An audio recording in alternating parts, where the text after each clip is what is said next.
Saat ini gue udah bareng salah satu kawan dari komunitas stand up Indo Lampung. Iya, betul ya.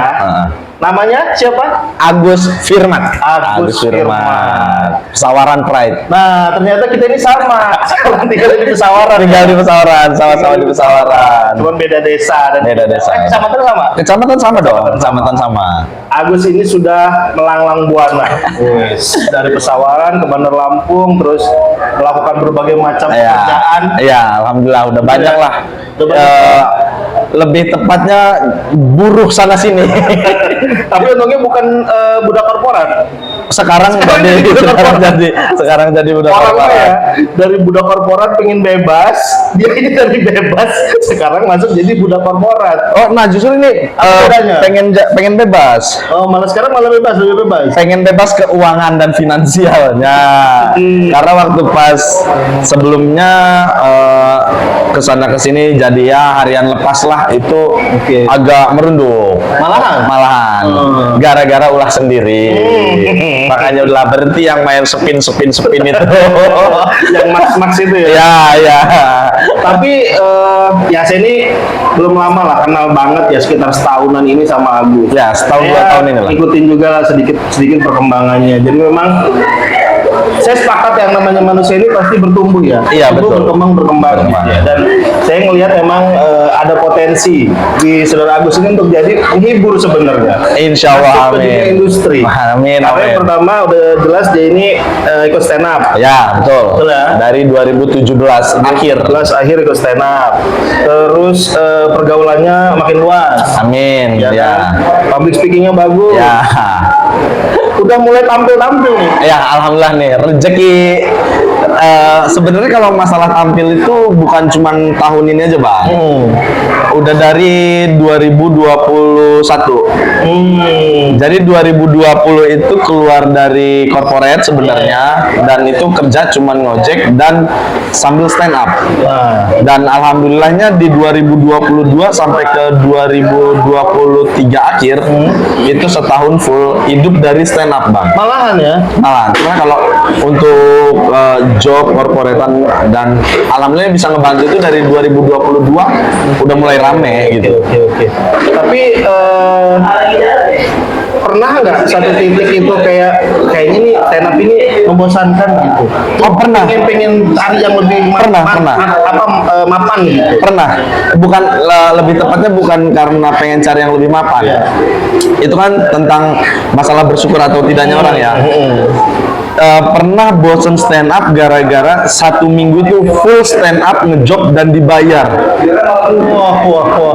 2023 bulan Juni. Malahan gitu ya. Ya, jadi awalnya kan kita masuk stand up itu buat seneng-seneng, ya kan, buat happy fun gitu. Akhirnya ya karena mungkin rezeki di bulan itu bener-bener 1 minggu tuh full rame, bahkan ada yang sehari 2. Jadi feel stand up untuk happy-happynya nggak ada. Malah jatuhnya Kesannya ngejar materi banget. iya. Jadi gue sampai memutuskan bahkan sampai memutuskan untuk 2 minggu nggak open mic. Gue bilang sama ketuanya waktu itu, Pak, kayaknya gue nggak mau open mic dulu, nggak mau sharing dulu. Gue mau ngebalikin mood sama tujuan gue awal-awal di stand up kata gue. Karena ini gue udah dikejar sama industri lah ya gitu ya. Seminggu tuh full bener. Berarti memang ada titik jenuh itu ada ya ternyata ya. Titik jenuh itu ada, cuman Tapi itu sebentar aja. sebentar aja. Seminggu itu udah gua lewatin ngejob, 2 minggu itu gua nggak datang open mic, nggak datang sharing, buntu lagi. Itulah itu temen-temen ya. Sama. Buntu lagi, baik stand up lagi. Sama. Jadi juga gitu pengalaman habis nikah ya. Agak kerja 3 bulan lah, masih punya duit amplop. Ya benar. Terus 3 bulan habis dia. Ngapain ya? Kerja lagi. Ya, lebih tepatnya sih waktu seminggu itu karena kok gua tujuannya udah hampir hilang nih di stand up. Ya memang nggak munafik, banyak juga beberapa teman-teman komik termasuk gua yang stand up gua pengen terkenal, gua pengen menasional, tapi balik lagi lu harus bisa nunjukkan kualitas lu, nunjukin ke teman-teman, ke diri lu sendiri, dan jangan jangan terlalu jumawa lah. Kalau misalnya udah lucu, jangan terlalu jumawa. Iya. Berarti kalau kayak lu aja yang tingkatnya masih provinsi ya, Iya. apalagi udah nasional ya. Wah, itu udah pasti stresnya gila stres ya. banget, stres banget. Makanya ada beberapa stand up komedian yang udah nasional tuh udah punya tim buat untuk nulis materi dia. Jadi emang nggak pusing sendiri ya. Iya, pusingnya bareng-bareng.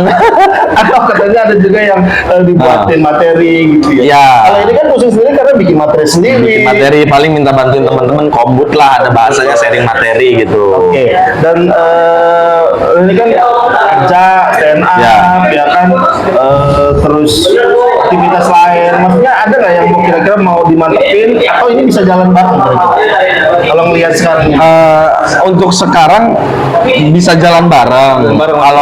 Kalaupun misalkan gua dilarang atau apa sama teman-teman kantor atau atasan gua pasti bilang kayaknya gua untuk ngejar stand up pasti gua ngundurin diri dari kantor itu. Karena gini, gua berapa kali dapet tawaran kerja justru gara-gara stand up.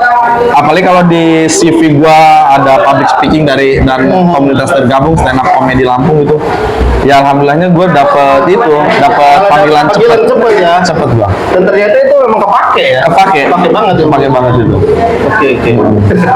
Makanya sekarang lagi mau mantepin kalau bisa gua stand up sama bikin usaha sendiri. Jadi waktunya sama-sama lebih fleksibel aja. Apa yang cocok nih? Gua sih lagi pengen mau bikin counter. Iya. Iya, karena menurut gua itulah udah paling ini. Jadi bisa nungguin terus malamnya bisa stand up. Iya, benar. Ya mudah-mudahan bisa sama-sama jalan lah, nggak ada kendala gitu. Terus kalau misalnya orang lihat stand up itu kayaknya lagi industri yang hype banget gitu. Benar. Di Lampung gimana? Bener kerasa nggak kayak gitu? Di Lampung tuh kerasa banget gitu. Bahkan ada beberapa kali event pasti ngambil dari anak-anak stand up, entah itu MC atau pengisi acara. Bahkan waktu zaman politik kemarin nih lagi panas-panas, itu kan untuk pembuka acaranya pasti ada aja anak stand up, entah yang MC, entah yang stand up-nya, entah yang di penjara. Yang penting ada stand up. Ada stand up-nya, ada stand up-nya. Resikonya besar banget. Besar banget. Tapi Ya. kan kalau menurut saya nih, apalagi saya baru belajar juga, kayak stand up ini kan memang benar-benar salah satu cara kita meluapkan ide, meluapkan unek-unek, meluapkan perasaan, bener. Dan itu kerasa. Kalau misalkan lu udah hobi main sepak bola, lu kesel sedikit, pasti ngeluapinnya untuk di sepak bola kan, olahraga atau yang suka lari-lari. Nah di stand up pun begitu. Gua pernah seminggu nggak stand up itu kayak ada yang kurang. Jadi bawahnya, aduh, nggak bisa nih, gua harus ketemu temen-temen yang kocak-kocak, ketemu penonton. Iya, untuk ngelepasin penat lah, gitu. Ya. Penat lah. Karena ini salah satu cara kalau menurut saya untuk ngelepasin itu. Dan cara yang paling efektif, apalagi kalau kita orangnya kritik gitu. Iya, benar. Kritis. Dengan kondisi sosial. Ya, peka lah terhadap situasi yang lagi terjadi gitu. Nah, terakhir ini kalau menurut lu Gus, kira stand up ini masih akan hype nggak di Lampung, dan apakah potensinya anak-anak stand up Lampung ini bisa nasional? Kalau untuk masalah hype, menurut gua stand up itu seni komedi yang sampai saat ini masih konsisten. Bahkan sekarang di industri TV yang kontennya lawak-lawak itu banyak ngambil dari anak-anak stand up komedian. Kayak Regen terpakai kan, terus tuh ada Indra Jegel, bahkan yang dari Lampung yang lagi anget-angetnya lagi rame-ramenya ada Ate lagi di mana-mana. Tapi kan prosesnya panjang juga ya? Iya, itu berdarah bener Ate waktu itu. Iya, karena ya teman-teman komunitas nyaksin lah perjuangan dia gitu. Betul. Dan kalau untuk masalah di Lampung hype bakal bertahan lama, ya sudah kita contohkan dari 2011 sekarang 2024 ini masih bertahan. Dan gitu. satu persatu bisa nasional. Baru-baru ini kan ada yang mewakilin Somasi, ada Al Mufid, ada Sahat Kaban yang juara, ada Dimas, ada yang dari stand up metronya yang pindah ke Tangerang, Rido Maza, ada Zain. Iya. Dan apa sih resep gitu ya. Selain konsistensi, apa resep untuk jadi stand up comedian yang baik ini? Nulis. Oke. Konsisten dalam nulis, konsisten dalam open mic, sama peka terhadap situasi yang terjadi, terus terhadap sekitar. Karena kalau misalkan kita nggak kayak gitu, biasanya kita ketinggalan yang lagi hangat-hangatnya apa nih. Itu sih. Sama kalau bisa rajin baca, Bang. Rajin baca ya. Iya, berita kah atau apa, apalagi kan di Lampung lagi Kita buku atau apa yang terbaru. yang terbaru lah pokoknya. Oke, kalau gitu nanti kita akan sambung lagi kapan-kapan obrolan dengan Agus dengan Siap. tema yang lain, Iya. mungkin gitu ya. Kita kulik kehidupannya bisa jadi. Terima kasih. Oke. Terima kasih. Sama-sama, Bang Andro. Warahmatullahi wabarakatuh.